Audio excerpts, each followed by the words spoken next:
Les voix festivalières, ce sont les voix des publics du Festival d'Avignon et de ceux qui les observent. Il y a les données statistiques, bien sûr, mais il y a la chair des spectateurs et le grain de leur voix. Vous vous apprêtez à les entendre, ces voix de festivaliers ordinaires et extraordinaires, par l'entremise de textes qu'ils ont écrits ou qui les décrivent. Ces textes sont des sociogrammes, des extraits de thèses, d'ouvrages, d'entretiens et de notes issus des cahiers d'observation des chercheurs présents sur le terrain du Festival d'Avignon depuis plus de 20 ans. Ils nous racontent comment des spectateurs prennent leur place dans l'espace festivalier. Les événements relatés ici se sont donc vraiment déroulés et les personnes décrites ont toutes existé, même si elles semblent parfois avoir quelques ressemblances avec des personnages imaginaires. Aujourd'hui, Virginie Gallas lit un sociogramme écrit en 2006 par Emmanuel Etis pour le quotidien Libération. La solidaire intempestive. En 1996, elle était déjà là, presque chaque matin, à la civette, pour distiller à ses copines de passage un petit bilan critique sur le festival trempé de condescendance, d'humiliation et de culpabilisation pour toutes celles qui n'avaient pas le même point de vue qu'elle sur la saison avignonnaise en cours ou sur la culture en général. Notre équipe de sociologues de l'époque s'était vite rendu compte pourtant que cette grande femme aux cheveux grisonnants, autant tourmentée et sentencieuse, ne voyait en réalité aucun des spectacles dont elle parlait. Toujours présente au rendez-vous de l'été, occupant toujours la même table, un jour sur deux à la civette, toujours vers 9h30 le matin, l'ex-grande grisonnante, hautaine et méprisante n'a pas changé, cheveux blancs mis à part. Sauf qu'elle assume et justifie désormais parfaitement son mode de présence au festival. Alors que 10 ans plus tôt, elle jouait à faire croire à ceux qui l'entouraient qu'elle voyait bien les spectacles qu'elle assassinait ou qu'elle encensait, elle assure haut et fort qu'aujourd'hui tout se passe hors des salles de spectacle.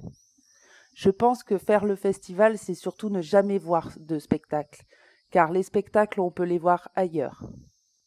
En revanche, les polémiques, les coups de gueule, les débats, ça n'existe comme ça dans aucun autre endroit. Mes journées, je les commence à la civette. Je m'échauffe avec mon Libé.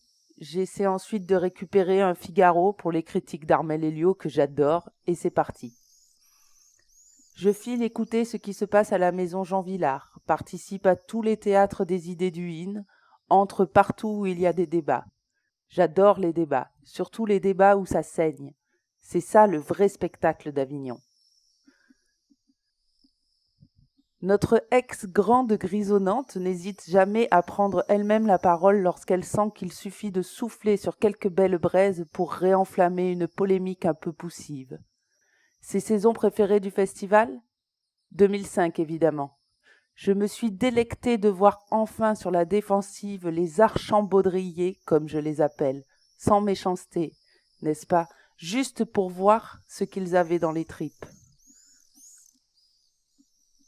Notre ex-grande grisonnante craint que 2006 soit une année un peu consensuelle et molle, et repense avec nostalgie à 2003, sa saison préférée.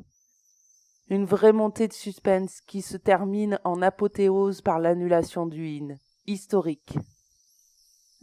À un jeune sociologue qui lui avait demandé le lendemain de la dite annulation « Si vous deviez qualifier vous-même par un mot, adjectif ou substantif, votre activité de festivalière avignonnaise, comment vous définiriez-vous » L'ex-grande grisonnante avait répondu sans une once d'hésitation « Moi, je suis solidaire de tout, de ça et du reste, d'ailleurs. C'est ça, c'est ce que je suis.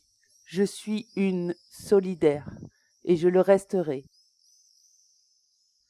Les crises sociales endossent souvent ce rôle qui consiste à reconnaître des fonctions sociales mal identifiées. Les récentes crises avignonnaises, elles, ont permis à notre ex-grande grisonnante de revendiquer une vraie place en offrant à son activité hors spectacle bien mieux qu'une définition, un statut.